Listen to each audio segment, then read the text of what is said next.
శ్రీ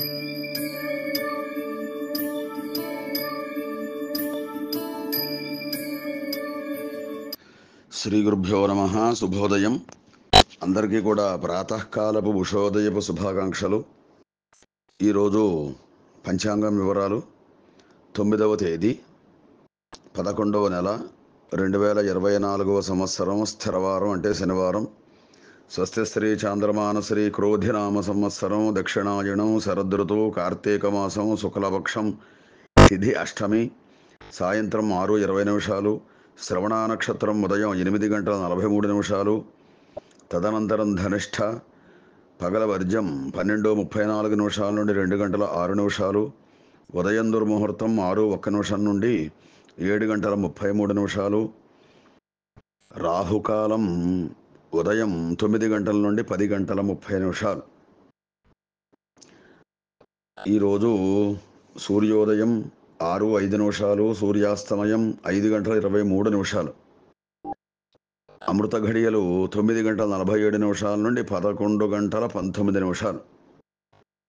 ఆశీర్వచనం. ఓం శ్రీ గురుభ్యో నమః. హరి ఓం.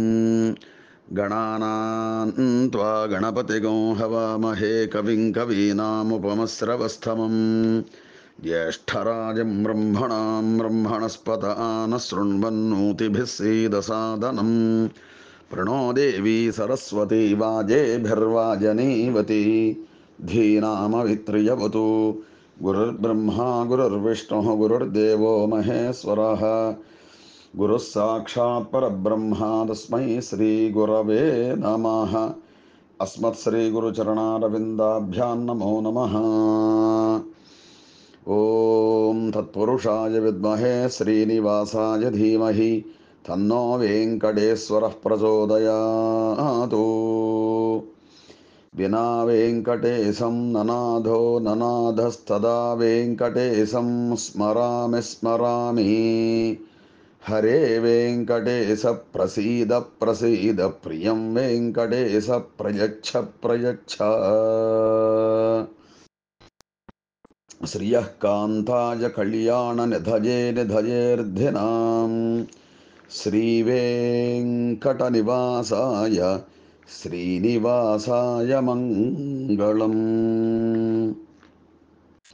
పశ్యతి పుత్రం పశ్యతి పౌత్రం ప్రజయా పశుభిర్మిథునైర్జాయతే యస్యైవం విదుషోऽగ్నిహోత్రం జిహ్వతి యవుచైన దేవం వేద. శతమానం భవతి శతాయుః పురుషస్య ఆయుష్యేవేంద్రియే ప్రతిష్టతి. ఆయురారోగ్య మహదేశ్వర్యాభివృద్ధిరస్తు.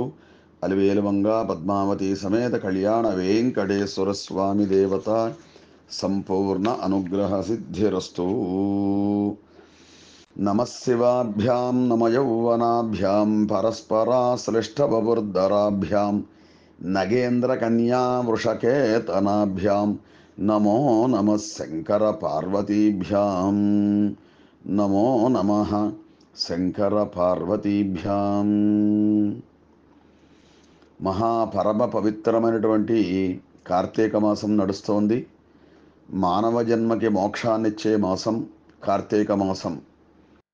ఏమీ అక్కర్లేదు, కనీసం సూర్యోదయం కాకుండా బ్రాహ్మీ ముహూర్తంలో తెల్లవారుజామున 3:30 దగ్గర నుంచి 5:30 లోపుగా చక్కగా స్నానం చేస్తే చాలు. దానికి తగ్గ ఫలితం దానికి వస్తుంది. అంచేత అటువంటి మానవ జన్మని సార్థకత చేసుకుందాం. దాన్ని వేరే తీసుకెళ్లకుండా దైవకృపకు పాల్గొనే అవకాశాన్ని ఇద్దాం.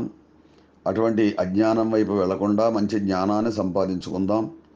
ఈ మంచి మంచి విషయాలన్నీ కూడా కొంచెం సమయం తక్కువ ఉన్నా ఎక్కువ ఉన్నా ఆశాంతం విని 10 మందిలో ఒకరు ఆచరిస్తే మన అందరి జన్మ ధన్యమైనట్టే.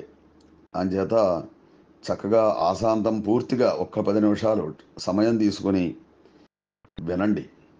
మంచి మంచి విషయాలన్నీ కూడా విని అవన్నీ కూడా ఆచరణలో పెట్టండి. ఈరోజు మనం దక్షిణ కైలాసం కాళహస్తి గురించి తెలుసుకునే ప్రయత్నం చేద్దాం. చాలామంది శ్రీకాళహస్తి వెడుతూ ఉంటారు. తిరుపతి వెళ్ళిన వాళ్ళంతా కూడా అయినప్పటికీ కూడా వెళ్ళడమే ఆలస్యం, గబగబా దర్శనం చేసుకోవడం వచ్చేయడం జరుగుతూ ఉంటుంది. మరి అలా కాకుండా అసలు అక్కడ ఉన్న విషయం ఏమిటి, అసలు ఆ స్వయంభువుగా ఎలా వెలిశారు అనే విషయాలు ఒక్కసారి మననం చేసుకుంటే, ఓహో మనం వెళ్ళినందువల్ల ఇటువంటి ఫలితాలనే వస్తాయా అని చెప్పి మనం తెలుసుకునేటటువంటి అవకాశం వస్తుంది. కైలాసవాసన్ భగవన్ శ్రీకాళహస్తీశ్వర శివ కరోతు నిత్య కళ్యాణం కరుణా వరుణాలయం అంటోంది. అటు ఉత్తరప్రదేశ్కి వారణాసి, కాశీ ఉత్తర కైలాసం అయితే మనకి దక్షిణ కైలాసం శ్రీకాళహస్తి. భారతదేశంలోని ప్రాచీన ఆలయాల్లో శ్రీకాళహస్తి క్షేత్రం ఒకటిగా పేరొందింది. ఇది స్వయంభూ అనాది క్షేత్రం. ఇప్పుడున్న శ్రీ స్వామి అమ్మవార్ల గర్భాలయం 7వ శతాబ్దంలో నిర్మితమైనట్లుగా చారిత్రకంగా తెలుస్తోంది. పంచభూతాల్లో ఒకటైనటువంటి వాయువు శివలింగంగా ఇక్కడ అవతరించారు. ఆయనే శివుడు. మానవులతో పాటు జంతువులు, ఇతర ప్రాణులు కూడా ఇక్కడ మోక్ష సిద్ధిని పొందాయి. ఇక్కడ అమ్మవారిని జ్ఞాన ప్రసూనాంబగా కొలుస్తారు. స్వామివారి దర్శనంతో ప్రాణం అంటే వాయువు, అమ్మవారి దర్శనంతో బుద్ధి అంటే జ్ఞానం వృద్ధి చెందుతాయని అందరి యొక్క విశ్వాసం. శ్రీకాళహస్తి క్షేత్రాన్ని దక్షిణ కైలాసం అని పురాణాలన్నీ కూడా పేర్కొన్నాయి. ఈ ఆలయం సువర్ణముఖి నదికి తూర్పు ఒడ్డున ఉంటుంది. దీనిని దక్షిణ కాశీ అనడానికి చాలా బలమైనటువంటి కారణం ఉంది. అదేమిటంటే, ఉత్తర భారతంలో గంగా నది కాశీ క్షేత్రంలో ఉత్తరవాహినిగా ప్రవహిస్తున్నట్లే ఇక్కడ స్వర్ణముఖి నది ఆలయం వద్ద దక్షిణ దిక్కు నుండి ఉత్తర దిక్కుకు ప్రవహిస్తుంది. స్వామివారు వాయులింగం అనడానికి స్వామివారి గర్భగుడిలోని 2 దీపాలు కూడా గాలి వలన నిరంతరం కూడా కదులుతూ ఉండడాన్ని ఇందుకు నిదర్శనంగా చెప్తారు. ఆలయం నదికి తూర్పు ఒడ్డున ఎత్తైన గోపురాలతో ఆకాశంలోనికి చొచ్చుకెళ్తున్నట్లుగా ఉంటుంది. అదే ఒడ్డున 2 కొండలు 1 కిలోమీటర్ల మధ్య పట్టణానికి మరింత శోభను చేకూరుస్తూ ఉంటాయి. వాటి మీద కన్నప్ప, దుర్గా ఆలయాలు ఉన్నాయి. ఇక్కడ మహాశివరాత్రి ఉత్సవం ఘనంగా వేడుకగా జరుగుతుంది. ఆ రోజున శ్రీకాళహస్తితో పాటు చుట్టుపక్కల ఉన్న ఊర్లు పండుగ వాతావరణంతో కోలాహలంగా ఉంటాయి. ఆ ఉత్సవాల్లో స్వామి అమ్మవార్ల కళ్యాణం విశేషమైతే, వారి పెళ్లితో పాటు జరిగే సామూహిక పెళ్లిళ్ళు మరో ప్రత్యేకం. ఈ సామూహిక వివాహాలు అనాదిగా జరుగుతూనే ఉన్నాయి. ఆలయం తరపున వధూవరులకు పెళ్లికి అవసరమయ్యే సరంజామా అంతా ఉచితంగా అందజేస్తారు. అలాగే పక్కనే కొంచెం దూరం పెడితే మనకి మన రాష్ట్రం అయ్యి తమిళంలోకి వెడతాం, తమిళనాడులోకి ప్రవేశిస్తాం. ఆ తమిళ సాహిత్యంలో కూడా చెప్పబడిందిట, శ్రీకాళహస్తీశ్వర ఆలయం 1000 సంవత్సరాలకు పైగా ప్రసిద్ధిలో ఉంది. కానీ 7వ శతాబ్దం నుండే తమిళ సాహిత్యం ఈ ఆలయ చారిత్రక ప్రాముఖ్యతను తెలియజేస్తోంది. ఆలయం గురించి మొదటగా తిరుజ్ఞాన సంబంధర్ రాసినటువంటి తిరుక్కాళత్తి తేవారం ప్రస్తావిస్తుంది. 8వ శతాబ్దంలో మాణిక్యవాచకర్ తన గ్రంథమైనటువంటి తిరువాచకంలో శ్రీకాళహస్తి, కన్నప్పల గురించి సవివరంగా వివరించారు. 10వ శతాబ్దానికి చెందిన కళ్ళడ దేవర కూడా శ్రీకాళహస్తి గురించి పేర్కొన్నారు. సిక్కిళార్ గ్రంథం తిరుత్తొండర్ ఆనందకోత్తర్ తన గ్రంథం తిరుక్కాళత్తి పురాణంలో యాదవరాజ నాయకుడు కాళిత్తి దేవుని కట్టించినటువంటి గోపురం, ప్రాకారం, మండపం గురించి తెలియజేశారు. ఇంకా మనం తెలుగు సాహిత్యంలోకి వస్తే, తెలుగులో శ్రీకృష్ణదేవరాయల ఆస్థాన కవి ధూర్జటి మొదటిసారిగా శ్రీకాళహస్తికి సంబంధించినటువంటి పౌరాణిక గాథలను మూలకథగా ఎంచుకొని శ్రీకాళహస్తీశ్వర మాహాత్మ్యం గ్రంథం రచించారు. మరొక తెలుగు కవి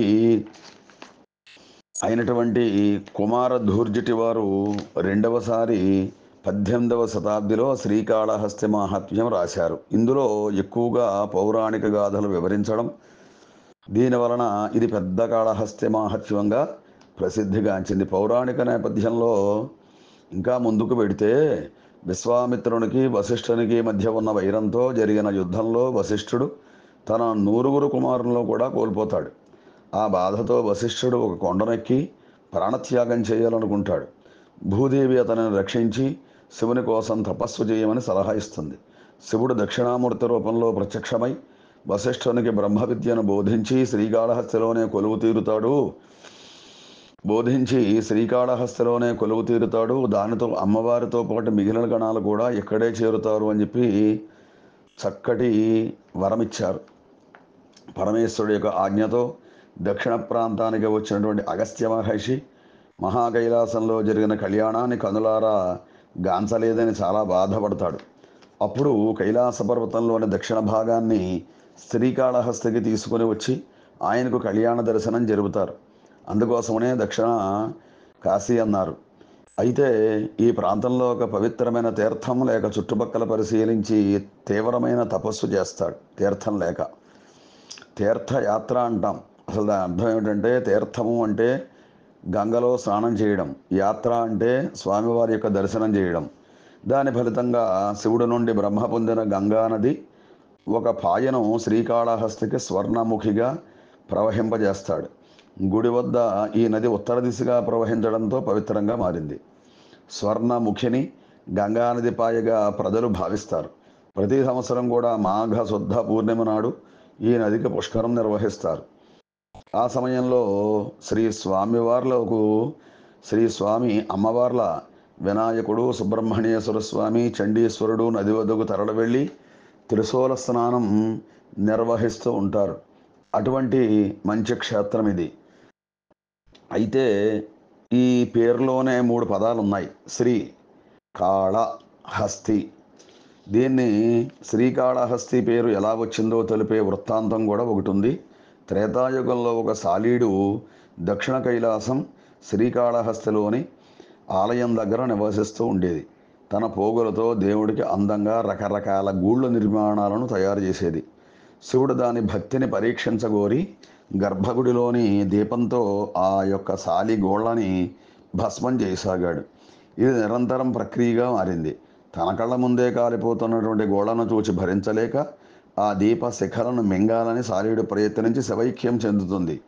శివుడు సాలీడు నిజమైన భక్తిని మెచ్చుకొని మోక్షాన్ని ప్రసాదిస్తాడు. అలా శివుడిలో సాలీడు ఐక్యం చెందుతుంది.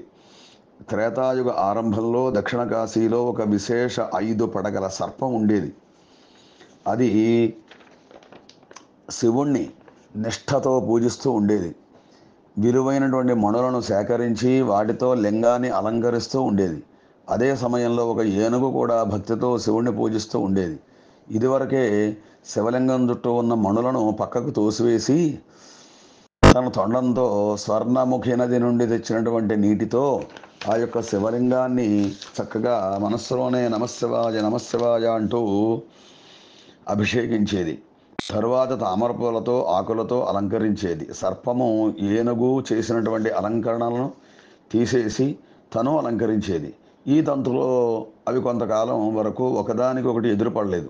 ఎదురుపడిన రోజు ఏనుగు సర్పాన్ని చంపడానికి ప్రయత్నించింది. అదే సమయంలో సర్పం ఏనుగు తొండంలో దూరి అనేక చోట్ల కాటువేయగా ఆ బాధను భరించలేని ఏనుగు తన తలను కైలాసగిరికి బాదుకోవడంతో 2 ప్రాణులు మరణించాయి.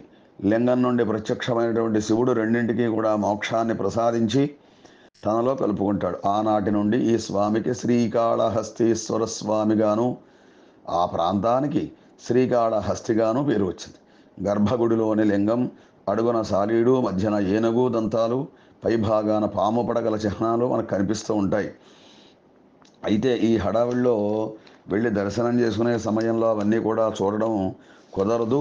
అందుకోసం అని చెప్పి ఇటువంటి సమయంలోనే ఈ యొక్క ప్రవచనాల ద్వారా మాత్రమే ఇటువంటివన్నీ కూడా వింటూ ఉండాలి. ఇంకా కన్నప్ప గురించి దగ్గరకు వస్తే, ఇది ఒక అమాయకుడైనటువంటి ఆటవిక జాతి యువకుడు. అనుకోకుండా శివలింగాన్ని చూచి ఎంత గొప్ప భక్తుడు అయినాడో తెలియజేసే ఇతివృత్తం. ఇతిహాసాల ప్రకారం ద్వాపరయుగంలోని పాండవ మధ్యముడైనటువంటి అర్జునుడే తెన్నడుగా జన్మించాడు. అన్ని తెగల కంటే ప్రబలం అయినటువంటి చెంచు తెగలవారు ఉడుమూరులో, అంటే అది కడప జిల్లాలో ఉంటుంది, అక్కడ ఉండేవారు. ఆ తెగకు నాథ అధిపతి, అతని భార్య తండే, వారి పుత్రుడు తెన్నడు. వేటలోనూ విలువిద్యలోనూ సుశిక్షితుడు.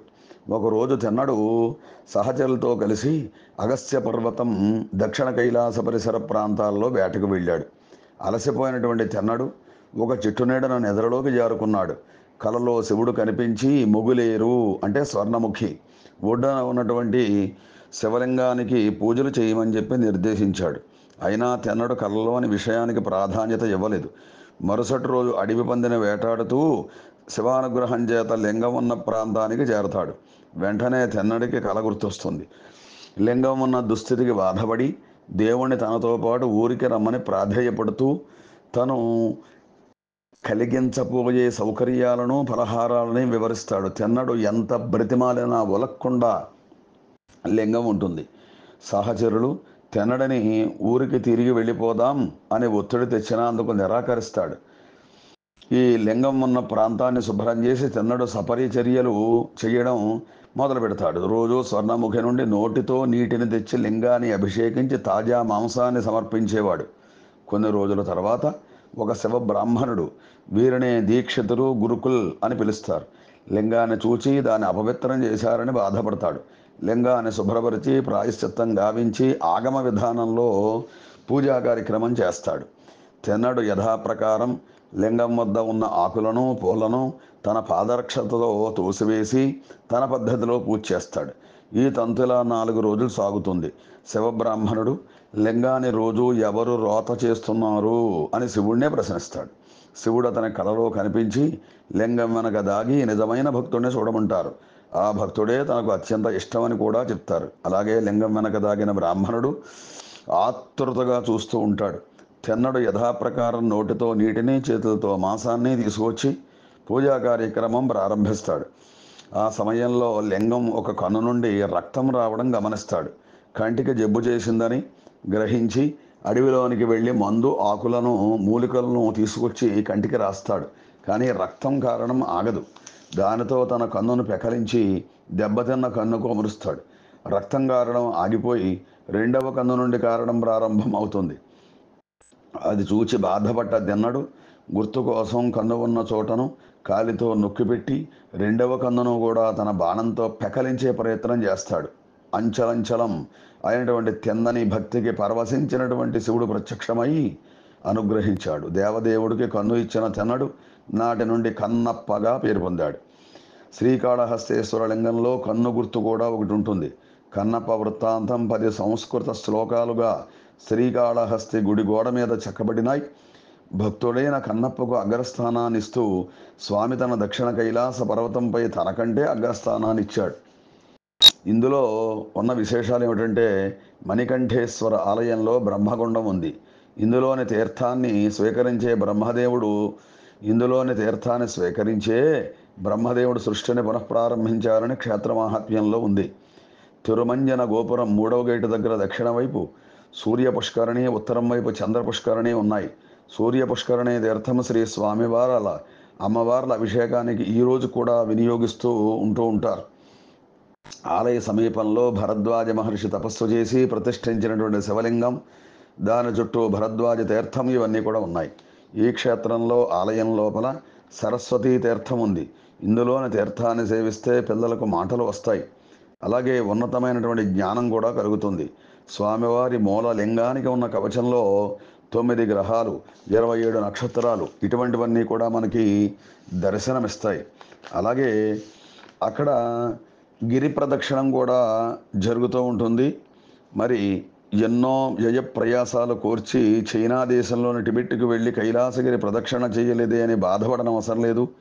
ఇక్కడ జరిగే కనుమ నాడు శివరాత్రి తర్వాత 4వ నాడు చేసే దక్షిణ కైలాసగిరి ప్రదక్షిణ సాక్షాత్తు కైలాస పరిక్రమ ప్రదక్షిణ చేసినటువంటి ఫలితాన్ని ఇస్తుంది అని చెప్పబెడుతూ, రాహుకేతు కాలసర్ప దోషాలు ఉన్నవారు రాహుకేతు స్వరూపాలైనటువంటి శ్రీ కాళహస్తీశ్వరుని ఆరాధిస్తే దోష నివృత్తులవుతారు అని చెప్పబడుతోంది. అదేవిధంగా శ్రీకాళహస్తిలో శిఖర దర్శనం కూడా చాలా ప్రాధాన్యం ఉంది. ఇది శ్రీశైలంలో కూడా ఉంది. ఉత్తర దిశగా చూస్తే అమ్మవారి 3 శిఖరాలు ఇచ్ఛాశక్తి, క్రియాశక్తి, జ్ఞానశక్తి స్వరూపాలుగా కనిపిస్తాయి. తూర్పు ముఖంగా చూస్తే భక్త కన్నప్ప స్వామివారి దేవాలయ శిఖరం, దక్షిణాభిముఖంగా చూస్తే శ్రీ స్వామివారి ప్రధాన శిఖరం దర్శనమిస్తాయి. ఈ క్షేత్రంలో దక్షిణ ద్వారం ప్రవేశంగా ఉంటుంది. క్షేత్ర ప్రవేశంలో మొట్టమొదటిగా గురుస్వరూపులైనటువంటి దక్షిణామూర్తి వారిని దర్శనమిస్తూ ఉంటారు. ఈ కార్తీక మాసంలో ఇటువంటి పవిత్రమైనటువంటి క్షేత్రాల్ని దర్శించినా స్మరించినా అందరికీ కూడా అక్కడికి వెళ్ళి ఆ తీర్థయాత్ర చేసినటువంటి ఫలితం లభిస్తుంది.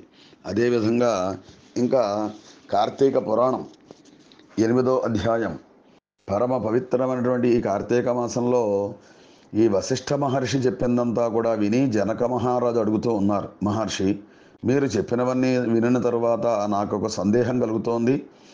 వర్ణ సాంకర్యాది మహాపాపాలను చేసినటువంటి దుర్జనులు వేదత్రయోక్తకాలమైనటువంటి ప్రాయశ్చిత్తాలను చేసుకున్నదే పరిశుద్ధులు కారు అని సమస్త ధర్మశాస్త్రాల్లోనూ ఘోషిస్తుండగా కేవలం కార్తీక వ్రతాచరణ ధర్మలేశము చేతనే సమస్త పాపాలు కూడా హరించుకుపోయి వైకుంఠాన్ని పొందుతారని చెప్పడంలోని మర్మమేమిటి? ఇది ఎలా సంభవం? అత్యంత స్వల్పమైనటువంటి పుణ్యమాత్రము చేతనే గొప్ప గొప్ప పాపాలన్నీ కూడా ఎలా నశించిపోతాయి? గండ్రగొడ్డళ్లతో కూడా కూలనేయ సాధ్యము కాని మహాపర్వతాన్ని కేవలం కొనవ్రేలి గోటితో కూల్చడము సాధ్యమవుతుందా? అగ్ని దగ్ధమవుతున్నటువంటి ఇంటిలో ఉన్నవాడు ఆ మంట మీద పురుషుడు నీళ్లు చల్లినంత మాత్రాన అగ్ని ప్రమాదం తొలగిపోతుందా? ఏ మహానదీ ప్రవాహంలోనో కొట్టుకొని పోయే వారిని ఒక చిన్న గడ్డి పరక గట్టుకు చేర్చగలుగుతుందా? తనకు తానై కొండచర్యల్లోని ఏలతా సూత్రాన్నో పట్టుకున్నంత మాత్రము చేతనే నదీపాతక వేగాన్నించి సంరక్షించబడతాడా అని చెప్పి ఇటువంటి మరి ప్రశ్నలన్నీ కూడా సంధించాడు మహారాజు. అప్పుడు ఈ యొక్క వశిష్ఠ మహర్షి చెబుతూ ఉన్నారు, మంచి ప్రశ్నలు వేస్తేనే మంచి సమాధానాలు అన్నీ కూడా వస్తూ ఉంటాయి. ఈ విధమైనటువంటి దృష్టాంతరాల రీత్యా మహాపాపులైనటువంటి వాళ్ళు సహితం అతి స్వల్ప కార్యమైనటువంటి కార్తీక వ్రతాచరణము వలన పాపరహితులను పుణ్యాత్ములు ఎలా అవుతారు? వీటికి మీ సమాధానం ఏమిటి అని చెప్పి అడిగారు మహర్షిని. అప్పుడు వశిష్ఠ మహర్షి మరలా చెబుతున్నావు, ఓ మహారాజా, మంచి ప్రశ్న వేశావు, మంచి విమర్శ కూడా చేశావు. చెబుతాను వినవలసింది.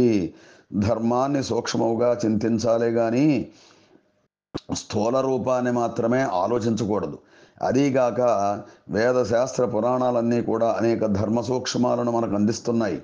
ఆయా ధర్మసూత్రాల వలన కొన్ని పర్యాయాల్లో గొప్ప గొప్ప పుణ్యాలు స్వల్పమైనవిగాను, స్వల్ప పుణ్యాలు గొప్పనివిగాను పరిణమిస్తూ ఉంటాయి. ధర్మాలన్నీ కూడా గుణత్రయముతో కూడుకొని స్వల్ప నల్పతలను సిద్ధింపజేసుకుంటూ ఉంటాయి. మూల ప్రకృతి అయినటువంటి మహామాయ కారణంగా సత్వరాజ్యస్తమస్సులనే 3 గుణాలు కూడా ఏర్పడ్డాయి. వీటిలో సత్వగుణ ప్రధానమైనవి ధర్మ సూక్ష్మాలు. కర్మకాండ, తపస్సు, ప్రాయశ్చిత్తాలన్నీ కూడా రజోగుణం వలన ఏర్పడ్డాయి. తర్కము, దైవేతర చింతనంతో సాగించే దైవీయ కృత్యాలు, ఆచరించే దాన ధర్మాలు ఇవన్నీ కూడా ధర్మం యొక్క స్థూల స్వరూపాలు. ఇవి తమోగుణం, వీటి వల్ల ఏర్పడతాయి. వీటిల్లో సత్వగుణ ప్రధానముగా ఆచరించే ధర్మాలు స్వల్పముగా తోచినప్పటికీ దేశకాల యోగ్యతాదుల వలన విశేష ఫలాలను ఇస్తాయి. దేశము అంటే పుణ్యక్షేత్రం, దేశము అంటే పుణ్యక్షేత్రం, కాలము అంటే పుణ్యకాలం, యోగ్యత అంటే పాత్రత, బ్రహ్మజ్ఞత కలవాలు. ఈ మూడింటిని కూడా చింతించకుండా చేసే సర్వధర్మాలు తామసాలు వీటి వలన పాపాలు నశించవు. కాబట్టి దేశకాల యోగ్యతలను విచారించి చేసేవే సత్వధర్మాలు, సత్యధర్మాలు కూడా. వీటిలో కొన్ని సమకూడి కొన్ని సమకూడక జరిపేవి రజోగుణ ధర్మాలని వేరే చెప్పనవసరం లేదు కదా. ఓ జనక మహారాజా, అన్నింటికీ కూడా కర్మమే మూలము. ఎవరి కర్మను బట్టి వారికి ఫలితాలు ఉంటాయి. అయినప్పటికీ కూడా మనిషికి జ్ఞానము అనేది ఉన్నందువలన ఆచరించే ధర్మాలను పై 3 పోల్చుకొని ప్రయత్నపూర్వకంగానైనా ఆచరించాలి. ఈ విధంగా 3 కలిసి వచ్చినప్పుడు ఆచరించినటువంటి ధర్మము అక్షయ ఫలితాన్నిస్తుంది. రాజా, పర్వతమంత ఎత్తుకట్టెలను పేర్చి వాటి మధ్య గురువింద గింజంత అగ్నికణాన్ని ఉంచితే ఆ అగ్నికణం ఆ కట్టెనలా కాల్చివేయగలుగుతుందో, సువిశాలమైనటువంటి నట్టెంట పెట్టినటువంటి నలుసంత దీపము ఆ ఎంట చీకట్లలా తొలగిస్తుందో, గుండెగడు మురికనీళ్లను ఒక్క ఇడుపు గింజ ఎలా శుభ్రపరుస్తుందో అదేవిధంగా తెలిసి గాని తెలియక గాని పుణ్యకాలములో పుణ్యక్షేత్రములో పుణ్యమూర్తుల వలన ఆచరించే ధర్మము అనంత పాపాలను దగ్ధం చేసి మోక్షానికి మార్గాన్ని వేస్తుంది. ఇందుకు ఉదాహరణగా ఓ చిన్న ఇతిహాసం చెబుతాను, వినవలసింది అని చెప్పి అజామిలుడు యొక్క విషయమంతా కూడా చెబుతూ ఉన్నారు. బహుకాలం పూర్వం కన్యాకుబ్జ క్షేత్రవాసి సార్థక నామధేయుడైనటువంటి సత్యనిష్ఠుడనే బ్రాహ్మణునికి అజామిలుడనే కుమారుడు ఉండేవాడు. అతను పరమ దురాచారుడు, దాసీ సాంగత్యపరుడు, హింసాప్రియుడుగా ఉండేవాడు. సాటి బ్రాహ్మణ గృహంలోని ఒకానొక దాసితో సాంగత్యమును పెట్టుకొని తల్లిదండ్రులను మీరి ఆ దాసితో దానితోనే భోజన శీనాదులన్నింటినీ కూడా నిర్వర్తిస్తూ కామాంధుడై వైదిక కర్మలన్నింటినీ కూడా విడిచిపెట్టి కేవలం కామాసక్తుడై ప్రవర్తించసాగాడు. తద్వారా బంధువులంతా కూడా అతన్ని వదిలివేశారు. కులము వాళ్ళు వెలివేశారు. అందువలన ఇల్లు వదిలిపెట్టి పోవలసి వచ్చింది. అజామిలుడు చండాలపు వాడలోని ఒకానొక దాసీ దానితో కాపురం పెట్టి కుక్కలను మృగాలను ఉచ్చులు వేసి పడుకునే వృత్తితో బతికే జనాలలో లీనమై మధుమాంస సేవన లోలుడై కాలమును గడపసాగాడు. ఇలా ఉండగా ఒకనాడు అతని ప్రియురాలైనటువంటి దాసీది కళ్ళు తాగడం కోసం తాడి చెట్టునెక్కి ఒక కొమ్మ విరగడం వలన కిందపడి మరణించింది. అజామిలుడు అమితంగా దుఃఖించాడు. అప్పటికే ఆ దాసీదానికి యవ్వనవతమైనటువంటి కూతురు కూడా ఉంది. మహాపాపాత్ముడు మహాకామాంధుడు అయినటువంటి అజామిలుడు తన కూతురు వరుసని అని కూడా తలచకుండా ఆ పిల్లనే వరించి ఆమెతోనే కామోపభోగాలన్నీ కూడా అనుభవించసాగాడు. కాముకుడైనటువంటి అజామిలుడు తన కూతురు యందే అనేక మంది బిడ్డలను పొందాడు. కానీ వాళ్ళందరూ కూడా పసికందులుగా కడతేరిపోగా కడగా పుట్టినటువంటి మిగిలిన బిడ్డకు నారాయణ అని నామకరణం చేసి అత్యధిక ప్రేమతో పెంచుకోసాగాడు. తాను తింటున్నా విదిరిస్తున్నా ఏం చేస్తున్నా సరే సతతం అతననే స్మరించుకుంటూ నారాయణ నారాయణ అని పిలుచుకుంటూ తన్మయితుడవుతూ ఉండేవాడు.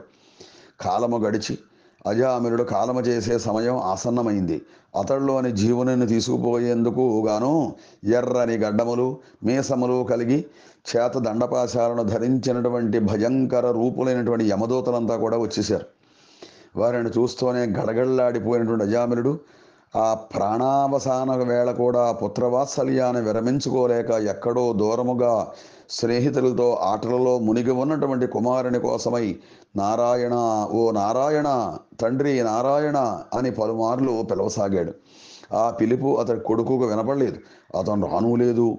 కానీ చేరువుగా వచ్చినటువంటి యమదూతలు ఆ నారాయణ నామస్మరణాన్ని విని కొంచెం వెనక్కి జంకారు.